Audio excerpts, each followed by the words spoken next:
माननीय मुख्यमंत्री देवेंद्र फडणवीसजी यांनी 4-5 एप्रिलच्या पुण्याच्या परिषदेमध्ये महसूल परिषदेमध्ये आमच्या 6 विभागीय आयुक्तांना 6 वेगवेगळ्या विषयावर अभ्यास गट तयार करून आणि महसूल प्रशासनामध्ये काय बदल केले पाहिजे, जे जुने कायदे आहेत MLRC कोडमध्ये जुने जे कायदे आहेत त्यामध्ये कालबाह्य झालेल्या कायद्यात काय बदल केले पाहिजे, DPCच्या स्कीममध्ये काय बदल झाले पाहिजे, मोठ्या प्रमाणावर शेतकऱ्यांची मोजणी होत नाही, स्टॅम्प ॲक्टमध्ये काय बदल झाले पाहिजे, म्हणजे 2029चा विकसित महाराष्ट्र, 2035चा विकसित महाराष्ट्र आणि विकसित महाराष्ट्राकरता महसूल खात्याचं काम याकरता दिशा देण्याकरता याकरताचं व्हिजन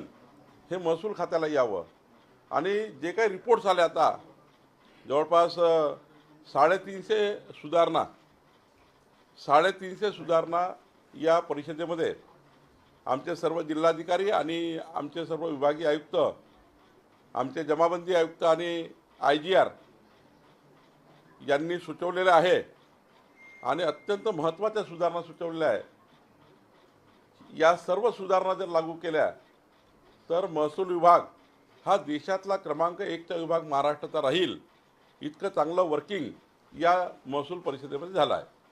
शरद पवार यांनी सुरुवातीला ठाकरेंचा पक्ष फोडला असं मुख्यमंत्री देवेंद्र फडणवीस आपल्या खासगी मुलाखतीत म्हटले। वारंवार भाजपवर टीका होते पुढापुढीची, पण फडणवीस यांनी पवारांवर नाही, माननीय मुख्यमंत्री देवेंद्र फडणवीसच्या मुलाखतीमध्ये जे सांगितलं गेलं, मला हे माहिती आहे की देवेंद्रजी कधीही कपोलकल्पित बोलत नाही किंवा बेजबाबदार बोलत नाही।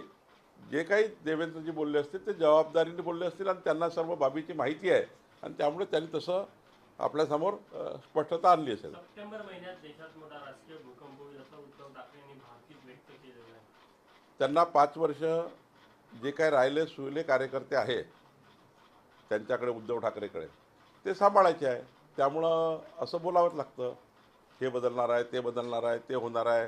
कार्यकर्त्यांना शेवटी जे काही पक्षप्रवेश चालू आहे, म्हणजे उद्धवजी तिकडले पक्षप्रवेश एकनाथजीकडे चालू आहे, काँग्रेसचे पक्षप्रवेश आमच्याकडे चालू आहे। या पार्ट्या जसं आपले हे राहुल गांधी मतदार यादी चुकली, बोगस मतदान तो एक जो घेऊन बसले आहे, त्यांना वाटतं की हे मी चालवलं तर माझ्या पार्टीच्या लोक थांबून जातील की राहुल गांधी जे बोलतात ते खरं बोलतात आहे।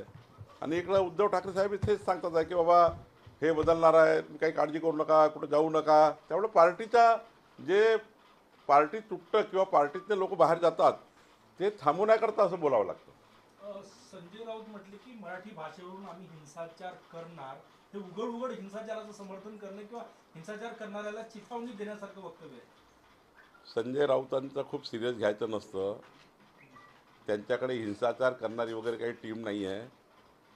तो काळ गेला जेव्हा हिंदू हृदय सम्राट बाळासाहेब ठाकरेजी ज्यांच्याकडे शिवसेना होती, ती शिवसेना खऱ्या अर्थाने खरं हिंदुत्ववादी विषयाकरता आंदोलनं एखादा विषय आता घेतला तर पूर्ण करायचे। आता यांच्याकडे ना टीम आहे, ना माणसं आहे, ना कोण करणार आहे। काही हिंसाचार करत नाही। कायद्याचं राज्य आहे, हे राज्य कायद्याचं आहे। कोणी हिंसाचार करेल का सरकार पाहत बसेल का? सरकार का मूठ गिळून बसेल का? हिंसाचाराच्या गोष्टी करतील त्यांना काय सरकार सोडून देईल का? करू द्या ना हिंसाचार, कुठं करते बघू, कुठे हिंसाचार करण्याची धमक आहे तेही बघू, ज्या ठिकाणी करतील त्या ठिकाणी बघू। हिंसाचार हे महाराष्ट्र राज्य आहे, इथे हिंसाचाराची भाषा सोबत नाही। इथे आपल्या कायद्याने राज्य करावं लागतं, कायद्याने काम करावं लागतं। आणि मराठी भाषेबद्दल तर आम्ही सांगितलं आहे, या महाराष्ट्राची आमची माय मराठी भाषा आणि मराठी भाषेच्या विरुद्ध कोणी बोललं तर आम्ही सहन करणार नाही। आम्ही यापूर्वीच आपल्याला त्या ठिकाणी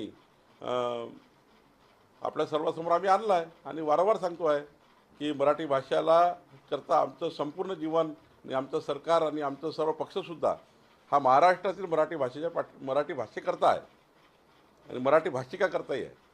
2 दिवसाआधी जो शेतकरी पक्षाचा मेळावा झाला होता त्यामध्ये राज ठाकरे सहभागी झाले होते. आज राज ठाकरेंचा स्वतंत्र मेळावा होता. अशी शक्यता वर्तवली जाते की राज ठाकरे महाविकास आघाडीसोबत जातात. नाही, मी आधी सांगितलं की राजसाहेबांना कोणासोबत जायचं, उद्धवजींना कोणासोबत जायचं, शरद पवार साहेबांना कोणासोबत जायचं त्यांचं त्यांना ठरवू द्या. आमचे ठरलं आहे की आमची महायुती ठरली आहे. आमच्या महायुतीमध्ये आम्ही निवडणुका लढणार आहोत आणि 51%ची लढाई आम्ही जिंकणार आहोत.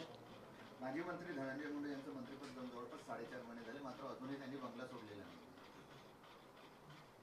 जे काही धनंजय मुंडेजींनी बंगला सोडला किंवा नाही सोडला याचा निर्णय अजितदादा त्यांच्या पक्षाचे नेते करतात. शेवटी अजितदादा निर्णय करतील आणि मग माननीय मुख्यमंत्री त्यावर शिक्कामोर्तब करतील. उद्धव ठाकरे कुटुंबियांचं गांधी कुटुंबियांसोबत डिनर डिप्लोमसी आहे, जेवण करणार आहे. कोणासोबत? गांधी, सोनिया गांधी आणि राहुल गांधी यांच्यासोबत. कोण? उद्धव ठाकरे. रोज जेवण करा म्हणा, सकाळ संध्याकाळ. कोण थांबवलं आहे? सकाळचा नाश्ताही करा, दुपारची करा आणि संध्याकाळची करा. रोज करा 5-7 दिवस. त्याला का म्हणाय? मेघनाथ बोर्डीकरांच्या राज ठाकरेचं राजकारण संपणार असं आता खासदार दुबेला काय वाटतं तिकडं बसून महाराष्ट्राचं? कोणी कोणाचं राजकारण संपवत नाही. प्रत्येकाचा आपला आपल्या राजकारणाचा वेगळा एक सर्वांचा अजेंडा आहे, वेगळे विचार आहे. त्यामुळं कोणी कोणाचं राजकारण संपवण्याकरता काम करू नये. मला असं वाटतं महाराष्ट्राच्या विकासाकरता काम केलं पाहिजे. बच्चू कडूच्या आंदोलनात तुम्ही नोटीस म्हटलं होतं, ते म्हटलं की हा अपमान आहे आमचा. नाही, मी कधी बच्चू कडूचं काही नाव घेतलं नाही. या राज्यामध्ये अनेक लोक, मी बच्चू कडूचा रेफरन्स दिला नाही. मी सांगितलं की या राज्यामध्ये पश्चिम महाराष्ट्रातले काही लोक जे आमच्या विधिमंडळात आहे, अनेक लोक वेगवेगळ्या पद्धतीने नौटंकी करून राहिले. त्यांनी आपल्या सरकारच्या काळात काही केलं नाही. म्हणजे नौटंकी आंदोलन जे या महाराष्ट्रात चालू आहे याचा अर्थ ते बच्चू कडूसाठी थोडी आहे. अनेक आंदोलन चालू आहे रोज. आणि सभागृहाच्या बाहेर बसून आंदोलन केलं आहे का कितीतरी आमदारांनी. जे सभागृहात मांडायला पाहिजे ते न मांडता विरोधी पक्षाचे लोक सभागृहाच्या बाहेर त्या ठिकाणी फलक घेऊन बसलेले होते. ही जी नौटंकी आहे. उलट तर बच्चू कडूंनी सांगितलेल्या संपूर्ण बैठका मी घेतल्या आणि पुढे घेणार आहे. पुढच्या 15 ऑगस्ट नंतर जेवढ्या बैठका माझ्या अध्यक्षतेखाली बच्चू कडून सांगितलेल्या प्रश्नाच्या झाल्या होत्या त्या सर्व बैठका पुन्हा होणार आहे. आणि आपण निर्णय घेतला ना, माननीय मुख्यमंत्र्यांनी दिव्यांगांचे 2,500 रुपये महिना केला. कर्ज माफ करण्याकरता त्यांनी शेतकऱ्याचं कर्ज माफ करण्याकरता एक उच्चस्तरीय समिती गठीत केली. हे बच्चू कडूंनी जे जे त्या ठिकाणी सरकारला सुचवलं, सरकार त्यावर काम करतं आहे. आणि माझ्या कालच्या बोलण्याचं संपूर्ण तात्पर्य या महाराष्ट्रातल्या होत असलेल्या नौटंकीबाज आंदोलनाच्या बद्दलचं होतं. हे महत्त्वाचं आहे. ते बच्चू कडू बाबत नव्हतं. मी कशाला मी वारंवार सांगतो, या राज्यात रोजच आंदोलन चालू आहे. परवा एक दांडीयात्रा निघाली होती एक क्रेशर करता. असे जे आंदोलन आहे आमचं सरकार न्याय द्यायला तयार आहे. मी बच्चू कडू आणि मी 4 तास बसलो, एक मंत्री बसले. आम्ही या ठिकाणी 2 त्याचे अत्यंत महत्त्वाचे निर्णय मान्य केले. शेतकरी पीक कर्जाकरता कमिटी मान्य केली आणि त्यांनाही मान्य आहे की गरीब माणसाचं ज्याला घरी गरज आहे पीक कर्ज माफ करण्याची, त्यांचं कर्ज माफ झालं पाहिजे. धनधान्याचं कर्ज माफ होऊ नये हे त्या ठिकाणी त्यांनाही माहिती आहे. पण त्याच्याकरता लागणारा जो वर्किंग आहे ती करावी लागेल म्हणून ती समिती केलेली आहे. आणि सोबत दिव्यांगाचं महत्त्वाची मागणी जी होती ती 2,500 रुपये आम्ही केलेली आहे. 8 डिपार्टमेंटच्या त्यांच्याकडे अलग अलग मागण्या आहे. 15 ऑगस्ट नंतर मी पुन्हा एकदा बैठक घेणार आहे. त्यात बच्चू कडूला बोलवणार आहे. शेवटचा प्रश्न, स्थानिक स्वराज्य संस्थांच्या निवडणुकांसाठी बैठक आणि नियोजन कसं सुरू आहे भाजपचं? उद्या जरी निवडणुका झाल्या तरी भारतीय जनता पार्टी पूर्ण तयार आहे निवडणुकीला समोर जाण्याकरता. आमचं नियोजन पूर्ण झालेलं आहे. माननीय आमचे राज्याचे अध्यक्ष रवींद्र चव्हाणजी यांच्या अध्यक्षतेखाली बूथपर्यंत आमचं संपूर्ण गठन झालेलं आहे. 1222 मंडळामध्ये आमच्या कार्यकारिण्या झाल्या आहे. 80 जिल्ह्याच्या कार्यकारिण्या पूर्ण होत आहे. आणि पुढच्या काळामध्ये या महाराष्ट्र प्रदेशची जी कार्यकारिणी होईल आणि प्रत्येक जिल्ह्यामध्ये प्रत्येक तालुक्यात मेळावे होतील. काही जिल्ह्यामध्ये माननीय देवेंद्रजी स्वतः जात आहे. आता मी 7 तारखेला धाराशिवला आहे, 8 तारखेला मी जालन्यामध्ये आहे, 9 तारखेला बुलढाण्यामध्ये आहे. खरं तर सर्वच लोक आम्ही प्रवास करतो आहे. त्यामुळं मला असं वाटतं की स्थानिक स्वराज्य संस्थेमध्ये जसं विधानसभेमध्ये 51.78% मतं घेऊन आम्ही जिंकलो, स्थानिक स्वराज्य संस्थेमध्ये 51% मतं घेऊन आम्ही जिंकू. नाही, मला असं वाटतं की मेघनाताई बोर्डीकर माझ्याशी बोलल्या त्यांनी म्हटलं की माझं जे स्टेटमेंट आहे ते तोडून मोडून दाखवण्यात आलं आणि तोडून मोडून दाखवल्यामुळं त्या ठिकाणी वाद तयार झाले. तर मला वाटतं मी त्यांच्याशी उद्या बोलणार आहे आणि काही चूक झाली असेल तर त्याही ते स्पष्ट करतील, पण मी त्यांच्याशी बोलणार आहे उद्या. शिंदेची शिवसेना आता देशभरात विस्तार करण्याच्या तयारीत आहे. अडसूड असतील, गजानन कीर्तीकर असतील, यांना इतर राज्यांची जबाबदारी देण्यात आली आहे. ते इतर राज्यात जाऊन पक्षाचा प्रचार करतात. नाही, माननीय एकनाथ शिंदे साहेब त्यांचे राष्ट्रीय अध्यक्ष आहे शिवसेनेचे, आणि मग राष्ट्रीय अध्यक्ष असल्यामुळं जम्मू काश्मीरपासून तर कन्याकुमारीपर्यंत, मुंबईपासून कलकत्त्यापर्यंत त्यांचा पक्ष वाढवायचा अधिकार शिंदे साहेबांना आहे. त्यामुळे त्यांनी त्या नियुक्त्या केल्या असतील, त्यात काही वावगं नाही. जितेंद्र आव्हाड ने कहा है कि सनातन धर्म ने भारत को बर्बाद कर कर रख दिया है. देखिए, जितेंद्र आव्हाड जो कहते हैं ना, जो बोलते हैं, केवल उनके विधानसभा के जो वोटर्स हैं ना, वहाँ वो चुन के आने के लिए ऐसा स्टेटमेंट करते रहते हैं. अगर ऐसा स्टेटमेंट नहीं करेंगे तो चुन के नहीं आएंगे. और हर बार वो ऐसा स्टेटमेंट करते हैं कि जो मीडिया में उनका